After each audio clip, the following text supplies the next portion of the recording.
मेरे बच्चे मुझे वहाँ लेने आए थे, मुझसे बार बार सवाल कर रहे हैं कि मम्मा आप कब आओगी। मैं कैसे समझाऊं उनको कि मैं कैसे आऊंगी।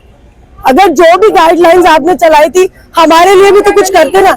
नेशनलिटी हमें अभी मिली नहीं है, 11 साल हो गए मुझे नेशनलिटी की स्लिप मौजूद है। जिस दिन मुझे वो नेशनलिटी मिलेगी वो स्लिप जमा हो जाएगी। लेकिन मेरा घर तो वही है ना, मैं तो अपने मायके आई थी और आज मैं इतनी मुसीबत से हम लोग 3 घंटे में तैयारी करके वहाँ गई और 900 किलोमीटर है जोधपुर से वहाँ पर। कितना पैसा बर्बाद हुआ। मेरे हस्बैंड वहाँ से इमरजेंसी में आए, मेरे बच्चों को लेके आए। सबसे पहले तो मेरे बच्चों के सवाल का जवाब दो कि मैं उन्हें कैसे समझाऊं कि उनकी माँ कब आएगी। मैं रहती कराची में हूँ, शादी मेरी वहाँ हुई भी है, 11 साल हो गए मुझे और मेरे 2 बच्चे हैं और यहाँ पर मेरे मम्मी पापा का घर है जोधपुर में। मैं मिलने के लिए आई थी, 30 दिन हो गए मुझे यहाँ पर। मेरे जाने के दिन थे लेकिन ये गाइडलाइन के बाद में इमरजेंसी के अंदर हम लोग यहाँ से निकले कि भाई हमको नेशनलिटी केस में शायद हमें एग्जिट देंगे।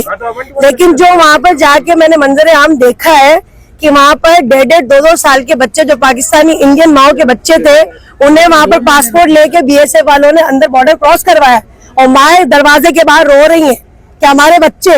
लेकिन हम क्या करें, वो कह रहे हैं हमारे हाथ में कुछ नहीं है। मेरे बच्चे मुझे वहाँ लेने आए थे, मुझसे बार बार सवाल कर रहे हैं कि मम्मा आप कब आओगी। मैं कैसे समझाऊं उनको कि मैं कैसे आऊंगी। अगर जो भी गाइडलाइंस आपने चलाई थी हमारे लिए भी तो कुछ करते ना। नेशनलिटी हमें अभी मिली नहीं है, 11 साल हो गए मुझे नेशनलिटी की स्लिप मौजूद है। जिस दिन मुझे वो नेशनलिटी मिलेगी वो स्लिप जमा हो जाएगी। लेकिन मेरा घर तो वही है ना, मैं तो अपने मायके आई थी और आज मैं इतनी मुसीबत से हम लोग 3 घंटे में तैयारी करके वहाँ गई और 900 किलोमीटर है जोधपुर से वहाँ पर। कितना पैसा बर्बाद हुआ। मेरे हस्बैंड वहाँ से इमरजेंसी में आए, मेरे बच्चों को लेके आए। सबसे पहले तो मेरे बच्चों के सवाल का जवाब दो कि मैं उन्हें कैसे समझाऊं कि उनकी माँ कब आएगी। मुझे जवाब चाहिए इस बात का। मुझे, मेरी बहन को, मुझ जैसी ऐसी 30 बहनें खड़ी हुई थी बॉर्डर पे जो रो रही थी, जो गिड़गिड़ा रही थी, जो तरस रही थी अपने बच्चों के लिए। उनका सवाल का जवाब दो। हम लोग कैसे जाएंगे यहाँ से। ये हमारा कसूर थोड़ी ना है कि हमारी शादी वहाँ हुई हुई है या हमें नेशनलिटी नहीं मिली है। इवन वहाँ पर जो पाकिस्तानी लड़कियां फंसी हुई है उनसे भी यही कहा जा रहा है कि इंडियन बच्चों को भेज दो। माँ कैसे रहेगी। क्या आपके बच्चे नहीं है? आपके बच्चे नहीं है क्या? हमारा हम जायज खड़े नहीं है? हमारा राइट नहीं बनता बोलने का। इसके बावजूद भी अगर किसी को लगता है सही है नहीं सही है, वो खुदा पूछेगा उसको। और जो कुछ भी चल रहा है ना यहाँ पर, मैं विनती करती हूँ हमारे जाने का प्रबंध करे।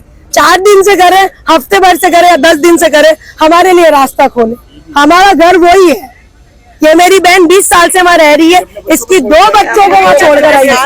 बच्चे ले लिए, बच्चों को ले लिया, इनको नहीं लिया क्योंकि मेरे पास था ब्लू पासपोर्ट, सिर्फ ग्रीन पासपोर्ट की एंट्री थी वहाँ अंदर। मेरे 2 बच्चे बहुत रोते हुए गई है अंदर। बस हमारा किसी तरह हमारे बहुत जल्दी हो सके हमारी आवाज आगे पहुंचाए और हमारे वहाँ जाने का हमारा इंतजाम करवाए। बस हमें यही कहना है। अब जो हो गया सो हो गया। हमारा रास्ता खुलवाए, हमें जाने दे, हमारे लिए कुछ करे। मेरे बच्चों का ग्रीन पासपोर्ट था, मेरे बच्चों को अंदर ले लिया। मेरा ब्लू पासपोर्ट है। कोई कहीं पे भी ये नहीं होता कि बच्चों को माँ से जुदा किया जाए, भले कितना भी दंगा फसाद हो, कुछ भी हो। कहीं पे भी बच्चों को ले लिया और हमें ले लिया। 1.5 साल के दूध पीते बच्चों को बीएसएफ वालों ने अंदर ले लिया कि इनको दे दो, माँ यहीं रहो। ये कहाँ का कानून है? किस जगह का कानून है? हमको इंसाफ चाहिए। आप